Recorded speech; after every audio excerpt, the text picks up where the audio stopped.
doa kita tidak dikabulkan, itu bisa saja karena ada hijab, ada penghalang dalam diri kita. Jadi ada beberapa alternatif kenapa doa itu tidak segera dikabulkan. Yang jelas,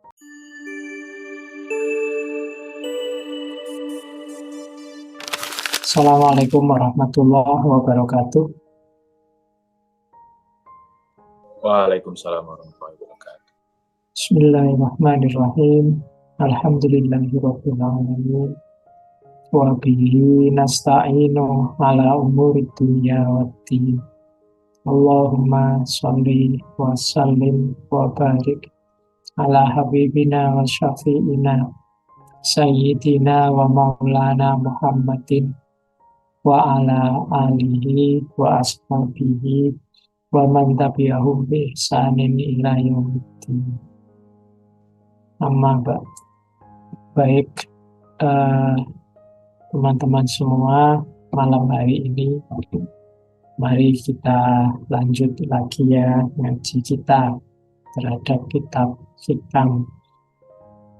Baik, kita lanjutkan ya teman-teman. Semoga kajian kita malam hari ini sedikit banyak bisa meningkatkan kualitas dan kedekatan kita di hadapan Allah. Seperti yang dulu saya sampaikan di sesi awal, jadi kitab Hikam ini kitab tengahan, jadi mengasumsikan teman-teman ini adalah orang yang sudah beriman dan orang baik semuanya, tinggal menyempurnakan hati kita saat di hadapan Allah. Jadi asumsi dasarnya itu. Makanya mungkin bagi beberapa yang imannya masih belum terlalu mantap, kemudian masih berjuang mengalahkan hawa nafsu dan lain sebagainya, mungkin ini level selanjutnya dari itu. Jadi ini isinya kitab Hikam ini banyak penataan hati kita, pengelolaan hati kita di hadapan Allah. Baik, malam hari ini coba kita lihat di hikmah selanjutnya. Hikmah yang ke-6. Al-hikmatus sadisatu. Ini saya baca bahasa Indonesia saja ya, tidak bahasa Jawa. Mungkin ada yang usul, Pak, kok dibahasa pakai kayak ngaji kitab Jawa itu. Saya tahu sebagian besar mungkin tidak paham bahasa Jawa ya, saya bahasa Indonesia saja. Kalau pakai bahasa Jawa, al-hikmatus sadisatu utawi iki iku hikmah as-sadisatu kang kaping 6. Jadi ini adalah hikmah yang ke-6. La yakun ta'akhuro amadil atoi, layakun janganlah ada ta'akhuro amadil atoi, terlambatnya pemberian. Jadi dari Allah ma'al ilhafi fid du'ai, beserta kita sudah sungguh-sungguh, beserta kesungguhan fidu'ai dalam berdoa. Jadi layakun ta'akhuru akhadil amadil atoi, janganlah terlambat berpanjang-panjangnya pemberian ma'al ilhafi, beserta kesungguhan fidu'ai dalam kita berdoa, mujiban, mengimplikasikan liyak sika, keputusasaan.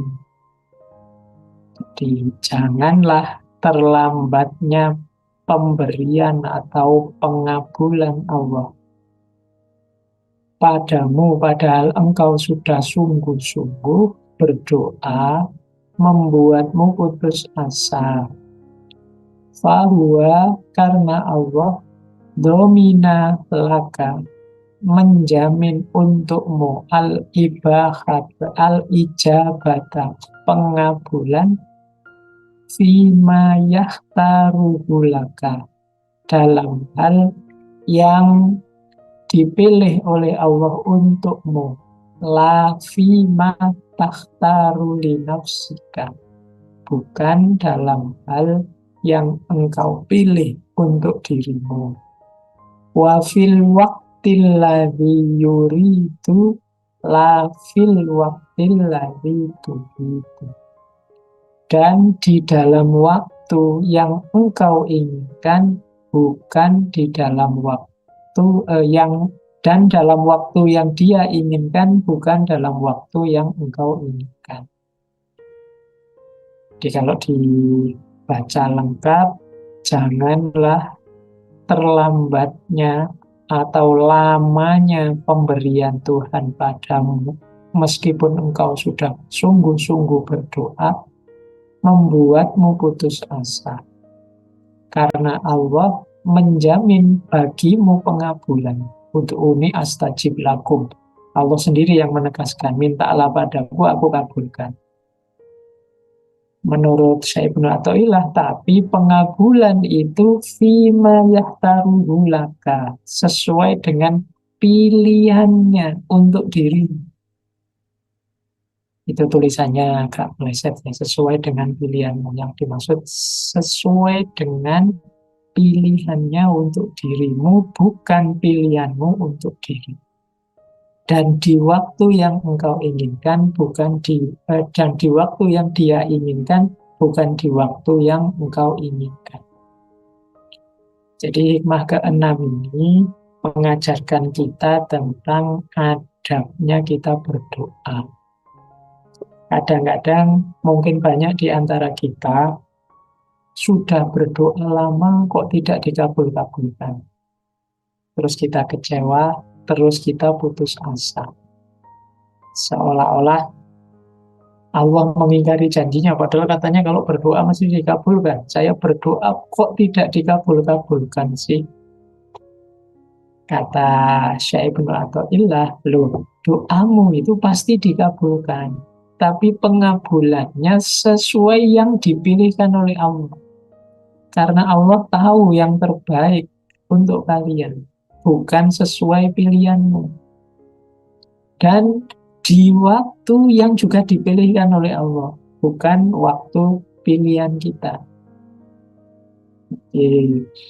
Ini kalau dirinci, mengapa sih kita dilarang putus asa, meskipun sudah berdoa lama, rasanya kok belum dikabulkan? Yang pertama tentu saja karena Allah lah yang lebih tahu tentang kita. Kadang-kadang permintaan kita itu ya sesuai nafsu kita, hasrat kita, ambisi kita. Yang ini bisa saja membahayakan kita, bisa saja nanti merusak kita, menghancurkan kita, dan kita tidak tahu apa-apa tentang itu. Allah lebih tahu. Kadang-kadang yang kita anggap baik ternyata bisa merusak kita. Yang kita anggap buruk ingin kita hindari, padahal di situ ada kebaikannya untuk kita. Jadi ini salah satu hikmah yang menyarankan kita untuk jangan putus asa berdoa, tetap saja berdoa meskipun rasanya kok belum dikabulkan atau lama tidak dikabulkan. Nanti Allah yang tahu kok waktu yang paling tepat untuk itu. Nabi Musa itu perjuangan beliau melawan Fir'aun baru sukses itu setelah, kalau di riwayatnya ya, setelah beliau berdoa 40 tahun. Jadi 40 tahun berdoa, berjuang melawan Fir'aun, itu baru berhasil. Jadi Allah tahu waktu yang paling tepat. Kita, wawasan kita, pengetahuan kita tentang diri kita, tentang dunia kita mungkin sangat terbatas. Tapi Allah tahu jauh lebih detail. Oleh karena itu jangan putus asa, tetaplah berdoa. Ada hadis, mungkin teman-teman boleh cek ya. Artinya kurang lebih begini. Ini riwayat Ahmad, kalau tidak salah boleh dicek. Jadi Rasulullah bersabda, tidaklah seorang muslim itu berdoa asal doanya tidak mengandung dosa dan tidak memutus silaturahim, syaratnya dua ini, maka pasti dikabulkan. bentuknya satu di antara tiga. Yang pertama, Allah segera mengabulkan doanya, atau Allah menyimpannya untuk kebaikan jangka panjang, bahkan sampai di akhirat nanti, atau Allah memberi gantinya yang isinya mungkin dia terhindar dari bahaya-bahaya yang setara dengan doa yang dia minta. Ini salah satu ilustrasi sebenarnya untuk menegaskan kita jangan putus asa berdoa. Allah pasti mengabulkan doa kita. Jadi alasannya tiga. Kenapa kok kita jangan putus asa? Yang pertama, Allah lebih tahu tentang kita, baik secara luas maupun memanjang ke masa depan. Kadang-kadang yang kita minta bisa membahayakan kita. Yang kedua, keterbatasan pengetahuan kita. Yang ketiga, kepastian cintanya Allah pada kita. Allah itu kan sudah dipastikan sangat cinta pada kita. Maka pemberian Allah itu pasti yang terbaik untuk kita. Sementara permohonan kita kadang-kadang secara tidak sadar adalah hal-hal yang bisa saja merusak kita, mengacaukan hidup kita. Wong kita tidak tahu, wawasan kita terbatas. Seperti misalnya tiba-tiba kita minta uang banyak sebanyak-banyaknya. Siapa tahu kalau tiba-tiba kita diberi uang banyak beneran dikabulkan, hidup kita malah rusak, malah kacau. Malah jadi tidak tertib, tidak teratur. Jadi Allah lebih tahu. Kadang-kadang kita memaksa Allah untuk mengabulkan ini, mengabulkan itu. Padahal kita tidak tahu efeknya. Dulu mungkin di salah satu sesi ngaji filsafat saya sempat menjelaskan tentang istidraj. Istidraj itu orang yang antara lain minta apapun pada Allah langsung dikabulkan. Tapi ini sebenarnya Allah sedang mengabaikan dirinya. Yang dia tidak sadar bahwa segalanya terpenuhi, tapi pada akhirnya kehancuran mutlak dalam hidupnya, termasuk kehancuran nanti di akhirat. Ini namanya istidraj. Oleh karena itu, la yakun ta'akhuru amadil atoi ma'al ilfaqi fid du'ai mujiban liyaksika. Jangan sampai terlambatnya menurut kita, berpanjang-panjangnya pengabulan itu membuat kita putus asa. Kalau teman-teman kembali dulu ke, kita pernah ngaji filsafat itu ya, tentang doa. Jadi ketika kita berdoa, ada beberapa kemungkinan yang terjadi. Yang pertama, doa kita pasti dikabulkan seperti yang kita minta, atau dikabulkan, diganti oleh Allah dengan yang lebih baik menurut Allah, atau oleh Allah ditunda itu sebagai pahala pemberian yang lebih besar, khususnya di akhirat nanti. Ada kalanya juga Allah menunda untuk menguji kesabaran kita. Jadi, karena ya itu tadi, kadang-kadang kalkulasi kita itu tidak pas. Asa antakrohu syai'an fahuwa khairul lakum wa asa antuhibbu syai'an fahuwa syarrul lakum. Kadang kita membenci sesuatu padahal itu baik untuk kita. Kadang kita menyukai sesuatu padahal itu buruk untuk kita. Ini Allah menguji kita. Ada teori yang mungkin lebih dalam lagi. Ada teori Allah itu cinta dengan kita, maka Allah senang kalau kita mendekat-dekat padanya. Siapa tahu Allah tidak mengabulkan itu untuk kita biar berdoa terus, biar mendekat terus padanya. Sehingga justru gantinya untuk kita adalah kedekatan yang luar biasa dengan Allah. Dan ini lebih berharga dari apapun yang kita minta. Jadi Allah senang mendengarkan keluh kesah kita, mendengarkan doa kita. Siapa tahu kalau itu tiba-tiba dikabulkan, terus kita malah jauh dari Allah, kita malah menghindar dari Allah. Karena keinginan kita, pamrih kita sudah terpenuhi.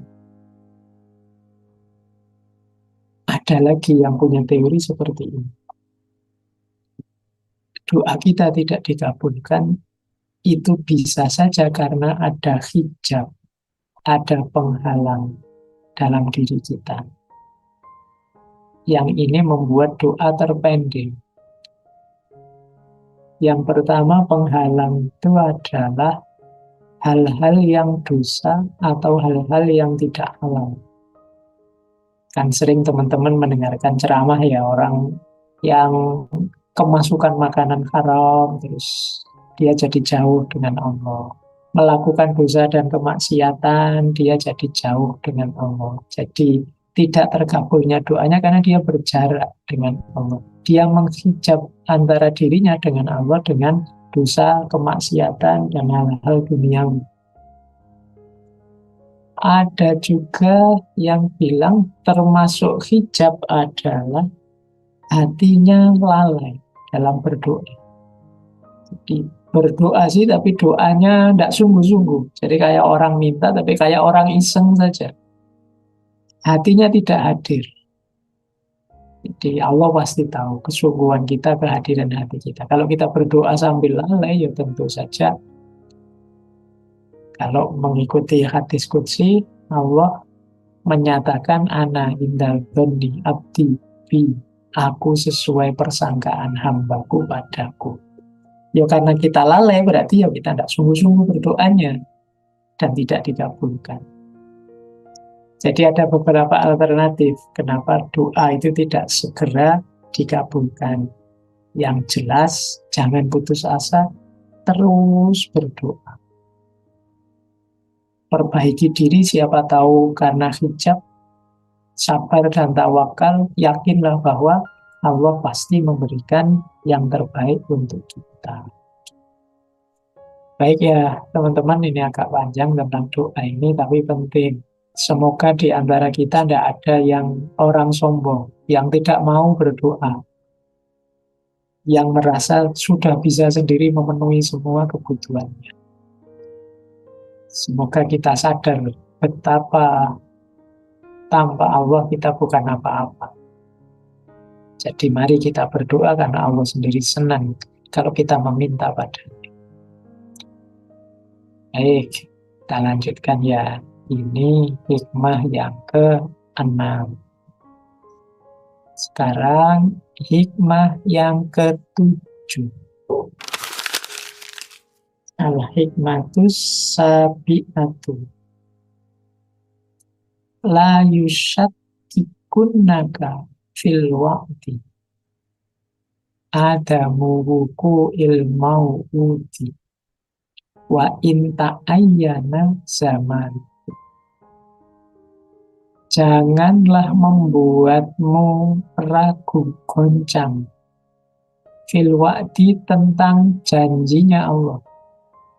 Adamu wuku'il mau'udi, ketika tidak terjadi yang dijanjikan oleh Allah itu, wa in ta'ayyana zaman, meskipun jelas ditegaskan waktunya. Jadi li'alla yakuna dzalika, supaya hal itu tidak menyebabkan qat'an.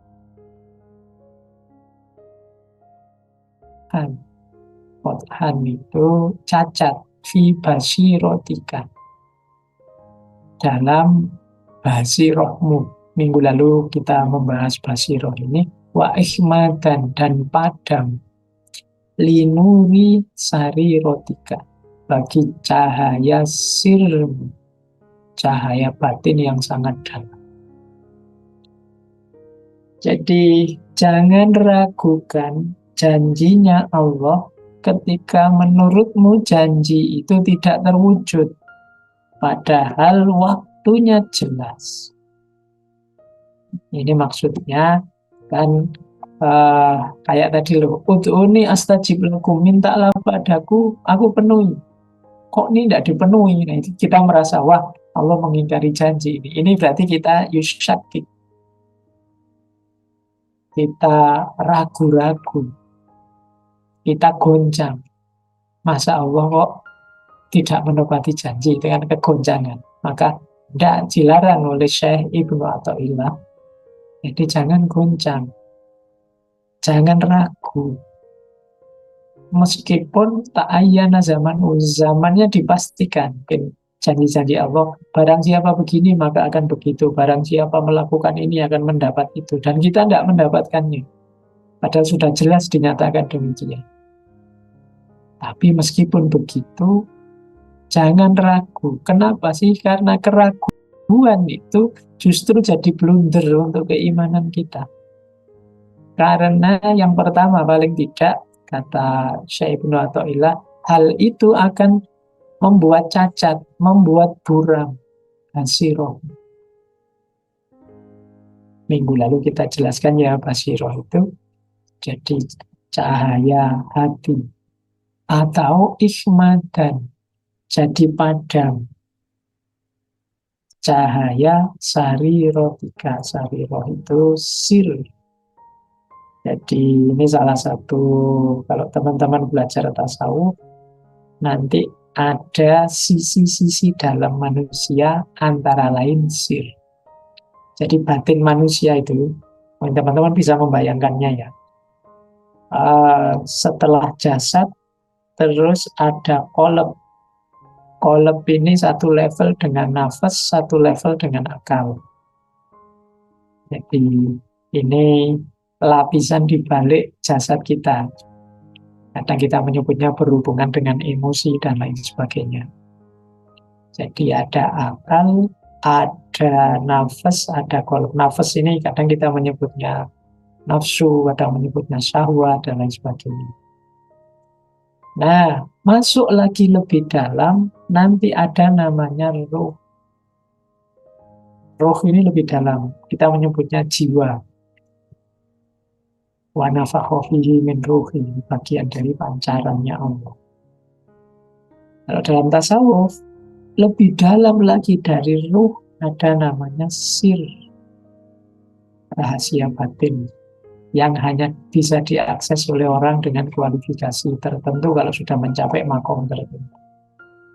Bahkan ternyata di konsep tasawuf tertentu, di dalam sir masih ada lagi. Di balik sir ada namanya khofi.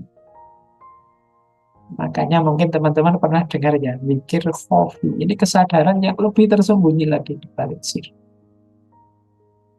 Yang paling dalam ternyata masih ada lagi. Di balik khofi ada akhfa. Akhfa itu dimensi yang terlebih sangat rahasia. Ini orang dengan level tertentu. Semoga ya kita memang belum level untuk mencapai ini. Ya kita hari ini mungkin hanya sebagai informasi saja, karena ini pengetahuan yang untuk dialami, tidak hanya sekedar dideskripsikan. Ini termasuk mungkin kalau bahasa kemarin kita pakai istilah perjalanan ke dalam diri. Jadi kita melalui jasad, melampaui jasad ketika kita ketemu kolab yang itu setara dengan akal, di situ juga ada nafas, masuk lebih dalam lagi kita ketemu ruh, masuk lebih dalam lagi kita ketemu sir, lebih dalam lagi kita ketemu khofi, paling dalam lagi ada namanya akhfa. Baik, ini gambarannya. Nah, dalam konteks hikmah yang ketujuh ini, kalau pekerjaan kita hanya meragukan Allah, Allah ini tidak menepati janji. Ternyata hanya kata-kata kosong saja Al-Quran itu, faktanya kok beda, kenyataannya kok beda. Ini meragukan Allah. Kalau kita sering-sering begini, maka basiroh kita akan kabur, buram. Basiroh itu daya diri kita yang bisa menangkap yang lebih hakiki dari realitas. Ini menggunakan basiroh. Orang yang basirohnya tinggi tidak akan mudah tertipu oleh hal-hal indrawi. Tidak akan mudah tertipu oleh hal-hal yang hanya penampakannya saja. Bisa membaca lebih dalam, menemukan yang lebih hakiki. Itu namanya basiroh. Atau sirnya cahaya, sirnya padam. Cahaya dimensi dalam tadi padam. Jadi manusia itu punya unsur ilahiyah dalam dirinya. Jadi ada ruh, sir, khofi, ahfa tadi. Ini kalau mati, apalagi tertutup padam, Ya kita kehilangan cahaya dalam hidup, kehilangan yang paling hakiki dalam hidup kita. Ya karena kita sering meragukan Allah, ya lama-lama basiroh dan sir ini padam. Kalau basiroh kita padam, ya kita tidak bisa membaca, memahami sisi hidup yang lebih dalam. Oleh karena itu, maka penting kita menata hati kita ya. Bahwa mungkin kadang permohonan kita tidak dikabulkan menurut kita. Bahwa mungkin kita merasa, katanya janjinya Allah begini, kok yang terjadi begitu. Ini juga menggelisahkan kita. Ketika muncul perasaan-perasaan seperti itu, mari segera kita tegaskan Allah itu mencintai kita. Pasti yang diberikan oleh Allah yang terbaik. Mungkin Allah mengabulkan keinginan kita sesuai dengan yang kasih sayangnya pada kita, sehingga yang terbaik menurut kita mungkin menurut Allah belum yang terbaik. Kita diberi yang lebih tinggi dari itu. Makanya jangan ragu, la yusyakkikunaka. Ya, jangan-jangan seperti saya bilang di hikmah yang sebelumnya, jangan-jangan itu karena perilaku kita sendiri. Kita sendiri yang membangun jarak, kita sendiri yang meletakkan hijab antara diri kita dengan Allah. Sering-sering meragukan Allah, sering-sering menyaksikan cintanya pada kita, menyaksikan pemberian-pemberian anugerahnya pada kita akan mematikan basiroh, akan memadamkan sir. Kalau basiroh sudah mati, sir sudah padam, kita kehilangan cahaya. Kalau katanya Indonesia sedang gelap, kalau kita juga gelap, selesai sudah. Kegelapan ketemu kegelapan. Semoga basiroh kita tetap hidup sehingga kita masih bisa mencapai cahaya, menemukan cahaya, kita sendiri juga bisa bercahaya, membantu sekeliling kita agar terang. Baik, ini hikmah yang ketujuh ya, menegaskan agar kita tidak meragukan aku, yakin, dan lain sebagainya. Itu banyak dimainkan perannya oleh akal. Kalau hari ini godaan besarnya saya tahu mungkin dari dunia digital, medsos, konten-konten yang mungkin kurang penting, yang kadang-kadang ngomong ngalur itu tidak jelas, yang buahnya justru menjauhkan kita dari Allah, membuat kita ragu-ragu, dan lain sebagainya.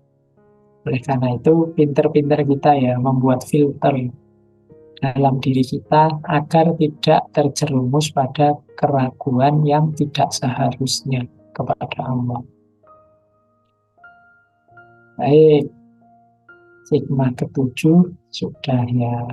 Sekarang kita lanjutkan hikmah ke-8. Kalau ini agak dalam konsepnya ya.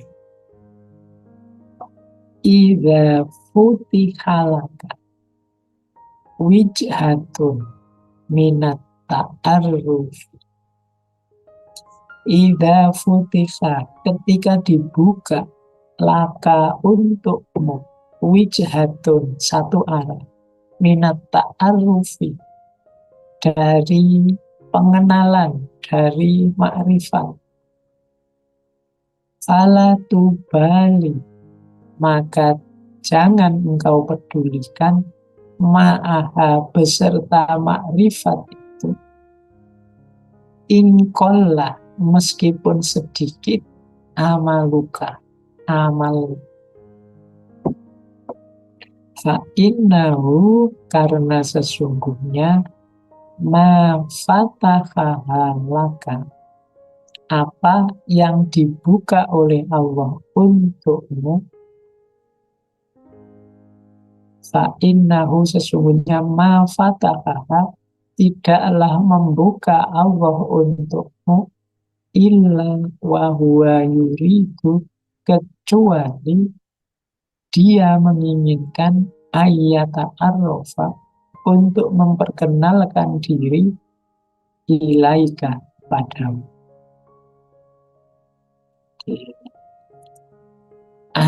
ta'lam, tidakkah engkau tahu, anna ta'arrufa, sesungguhnya ta'arruf tadi, makrifat tadi, huwa mauriduhu alaika, adalah anugerahnya kepadamu. Wal a'malu, sedangkan amalmu, anta muhdiha, engkau yang mempersembahkannya, ilaihi, kepada Allah. Wa aina ma tahdihi ilaihi mimma huwa mauriduhu alaika, dan di mana posisi apa yang engkau persembahkan pada Allah dibandingkan apa yang diberikan oleh Allah kepadamu. Baik, ya kalau diterjemahkan kata per kata ini masih agak membingungkan. Kita baca lebih utuh ya. Jadi yang pertama, ketika kita berjalan menuju Allah, mendekat kepada Allah, ada kalanya tiba-tiba Allah menganugerahkan makrifat pada kita. Wijhatun minat ta'aruf, salah satu jalan sehingga kita bisa makrifat. Makrifat itu pengenalan terhadap Tuhan. Jadi tiba-tiba Allah membuka pikiran kita, membuka hati kita, kasyaf dalam tanda petik, terbuka rahasia tentang Allah itu. Wijhatun minat ta'aruf. Idza futiha laka, ketika tiba-tiba dibukakan oleh Allah untuk pengenalan pada Allah, fala tubali ma'aha in qalla amaluka. Engkau tidak usah peduli, bukan tidak usah peduli makrifatnya, tidak usah peduli terhadap dirimu yang dibukakan oleh Allah itu, in qalla amaluka, meskipun amalmu sedikit. Maksudnya apa? Kadang-kadang kan kita ragu. Ya Allah, wong saya itu kayak gini, sholat 5 waktu yo, kadang-kadang masih terpaksa bolong, harus bayar. Puasa juga rasanya hanya formalitas saja. Masa sih orang selevel saya kok bisa dianugerahi makrifat dalam tanda petik ya. Pengenalan Allah, pemahaman, kesadaran tentang hakikatnya Allah. Wong saya ini bukan siapa-siapa, wali yo bukan, agama juga masih beginner misalnya. Nah, kata saya Ibnu Athaillah, tidak usah kamu ragu-ragu meskipun amalmu sedikit. Kenapa? Karena ketika Allah membukakan pintu ta'aruf, pintu makrifat itu, sebenarnya Allah ingin memperkenalkan dirinya padamu. Allah ingin dekat denganmu, Allah memperkenalkan dirinya padamu, antara lain dengan dibukakan ta'aruf tadi. Tidak harus kemudian seperti dalam suluk-suluk yang biasa yang teman-teman mendaki makom ini, makom itu dan lain sebagainya, terus sampai ke titik makrifat. Tapi ada kalanya tiba-tiba dibukakan begitu saja oleh Allah. Dan kita tidak usah ragu-ragu, tidak usah minder, wah amal saya kan sedikit. Kenapa? Karena itu berarti Allah sedang memperkenalkan dirinya pada kita. Nah, terus dilanjutkan begini. Bukankah engkau tahu bahwa ketika Allah memperkenalkan dirinya, makrifat itu, perkenalan Allah itu hakikatnya adalah anugerahnya Allah padamu. Sementara amal yang kamu anggap sedikit, amalmu tadi, itu kan persembahanmu kepada Allah. Jadi wa aina matahdihi ilahi, tentu saja tidak level, tidak imbang kalau engkau mengandalkan amalmu untuk mencapai makrifat. Bagaimana bisa disandingkan antara anugerahnya Allah dengan persembahanmu? Jadi pemberian Allah pada kita dengan pemberian kita pada Allah yang tidak level. Kalau kita merasa minder, ya Allah saya tidak level untuk dapat pengetahuan makrifat seperti ini. Mungkin kita merasa saya harus beramal dulu, melakukan ini dulu, melakukan itu dulu. Kayak kata Syekh Ibnu Athaillah, Allah tidak butuh amal kita. Bagaimana bisa dibandingkan pemberian amal kita pada Allah dengan anugerah Allah pada kita? Syukuri saja kalau kita mendapatkan uh, tiba-tiba keterbukaan kasyaf ma'rifat dari Allah. Jadi kalau kita terus ragu-ragu, amal saya kan belum banyak. Itu jangan-jangan ini nadanya kayak menyamakan pemberian kita pada Allah dengan pemberian Allah pada kita. Seolah-olah makrifat tadi ditukar dengan amal kita, ditukar dengan suluk kita. Ya tentu saja kata Syekh Ibnu Athaillah tidak level. Jadi amal-amal baik kita itu mungkin bisa menghadirkan ridhonya Allah, kemudian Allah memberikan makrifat. Tapi bukan berarti ini adalah nilai tukarnya. Kalau kita anggap nilai tukarnya seolah-olah amal kita itu sama levelnya dengan anugerahnya Allah. Ya tentu saja jauh. Tidak begitu. Ini maksudnya hikmah ke-8. Jadi makrifat di situ mungkin bisa kita maknai pengetahuan, kesadaran kita tentang Allah yang hakiki. Nanti ada di beberapa kitab tasawuf ya, ada beberapa jenis ma'rifat. Ada ma'rifatul ilm, ada ma'rifatul hal, ada ma'rifatul haqiqah. Ini belajar tentang ma'rifat ya, kapan-kapan kita perdalam di ngaji filsafat. Ma'rifatul ilm itu kita mengenal Allah melalui ilmu, melalui dalil, melalui ayat, dengan akal pikiran kita. Ini namanya ma'rifatul ilm. Ikhtiar kita mendaya gunakan akal budi kita untuk memahami Allah dan nyampe. Dari situ kita bisa paham Allah, kemahakuasaannya, kemahaesaannya, dan lain sebagainya. Kita baca Al-Quran, menelaah hadis, terus paham Allah itu apa dan bagaimana. Ini namanya ma'rifatul ilm. Jadi ma'rifat melalui ilmu. Ada yang kedua, ma'rifatul hal. Ma'rifatul hal ini kita mengenali Allah melalui pengalaman langsung. Jadi melalui pengalaman demi pengalaman, tentu saja pengalaman spiritual. Kita zikir, kita tazkiyatun nafas, dan lain sebagainya. Melalui makom ini, makom itu dari situ kita merasakan hadirnya Allah, memahami hakikatnya Allah. Nah ini ma'rifatul hal. Kalau yang pertama menggunakan akal budi kita untuk memahami Allah, sifatnya deskriptif. Kalau ma'rifatul hal, ini sifatnya intuitif. Kita alami langsung, kita rasakan langsung hadirnya Allah dalam hidup kita melalui aktivitas-aktivitas ibadah, amal spiritual, dan lain sebagainya. Yang ketiga ada ma'rifatul haqiqah. Ma'rifatul haqiqah ini orang yang sudah mencapai puncak pengenalannya pada Allah. Jadi dia punya kesadaran puncak tentang Allah, apa dan bagaimananya, sampai dia sadar betapa hakikatnya satu-satunya yang ada itu hanya Allah. Bahkan dirinya sendiri tidak ada. Jadi semakin kita sadar tentang Allah, semakin kita sadar bahwa satu-satunya yang ada dan wajib ada itu hanya Allah saja. Ini orang yang bisa mencapai rasa di titik ini. Kadang orang menyebutnya orang yang sedang fana fillah, fana dalam hadirnya Allah. Bahkan aku sendiri fana, aku sendiri lenyap. Nah ini jenis ma'rifat kalau di tasawuf ini yang tertinggi. Jadi begitu kita sadar hakikatnya Allah, kita sadar berarti yang segala yang selain Allah itu enggak, levelnya hanya mungkin ada, yang pasti ada hanya Allah.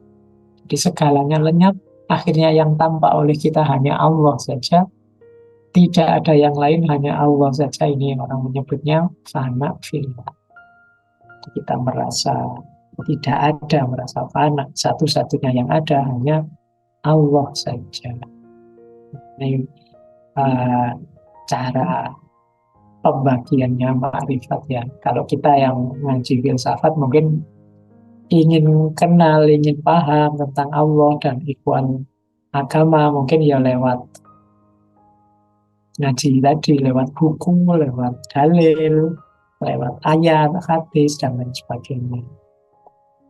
Baik, hikmah ke-8 mengajarkan kita untuk sadar bahwa yang kita persembahkan pada Allah itu ya tidak mungkin setara dengan anugerahnya Allah pada kita, karena anugerahnya Allah pada kita pasti luar biasa. Baik, kita lanjutkan ya. Yang ke-8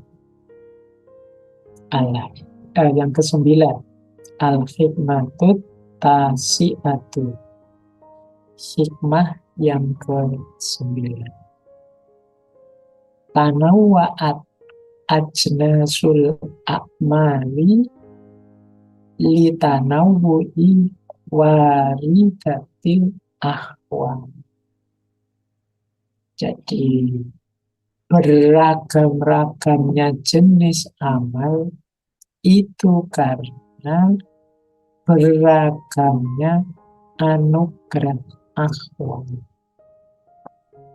Ahwal itu kondisi jiwa. Di anugerahnya Allah. Jadi misalnya ya kita oleh Allah dianugerahi ahwal orang yang sabar. Ini kondisi jiwa, anugerahnya Allah. Kita dianugerahi kondisi jiwa yang tenang. Ini ahwal.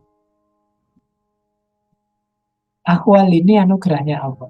Nah, kalau kita lihat amal perbuatan manusia itu betapa beragamnya, macam-macamnya. Kok ada orang suka ini, suka itu, kebiasaannya kok begini, yang sana kebiasaannya begitu. Pak, saya kalau ngaji lama-lama tidak betah Pak, tapi kalau wiridan betah. Kalau sholat saya nyaman Pak, tapi kalau ini tidak. Ini hubungannya dengan warid. Warid itu anugerahnya Allah dalam bentuk ahwal. Jadi Allah memberikan ahwal yang berbeda pada masing-masing kita, sehingga cara kita mengabdi padanya, cara kita mendekatkan diri padanya, jadinya beragam. Jadi jadinya macam-macam sesuai ahwal tadi.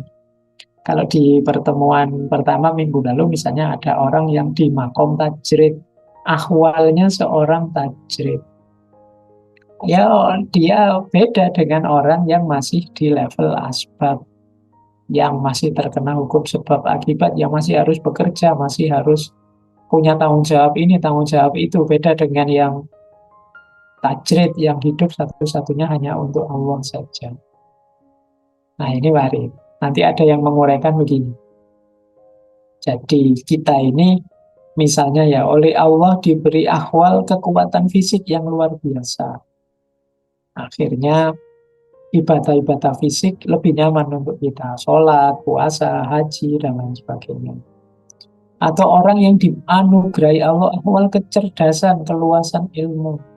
Akhirnya dia amalnya lebih banyak, mungkin pengajaran, pendidikan, dakwah, pembelajaran, dan lain sebagainya. Mungkin ada orang yang dianugerahi Allah kelebihan harta, ahwalnya adalah kekayaan. Akhirnya dia amalnya lebih banyak dalam bentuk sedekah, kedermawanan, membantu orang lain. Jadi kebaikan itu macam-macam, amal itu macam-macam, karena warid anugerah ahwal dari Allah juga macam-macam. Oleh karena itu, minggu lalu saya sampaikan, kadang-kadang ya kita ini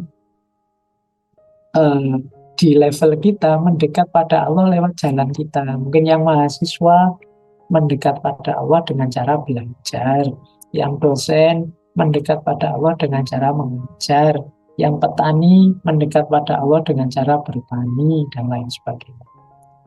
Jadi tidak harus kemudian mendekat pada Allah itu ya pasti harus suluk, tirakatan, Pak, uzlah, menjauh dari dunia, dan lain sebagainya. Karena disinilah Allah memposisikan kita, ya dari titik ini kita bisa lebih dekat pada Allah sesuai posisi yang ditetapkan oleh Allah pada kita. Karena kadang-kadang kita itu yang harusnya jadi tanggung jawab kita tinggalkan, kita malah ngurusi yang lain. Maka di hikmah yang ke-9 ini kita disadarkan tanawwa'at ajnasul a'mal li tanawwu'i warikatil ahwal. Amal beragam karena anugerah ahwal juga beragam. Kebaikan jalannya banyak, maka teman-teman sesuai posisi dan kondisi masing-masing silahkan menemukan formula kebaikan terbaik yang bisa kita lakukan. Inilah nanti jalan keselamatan kita, dunia maupun akhirat.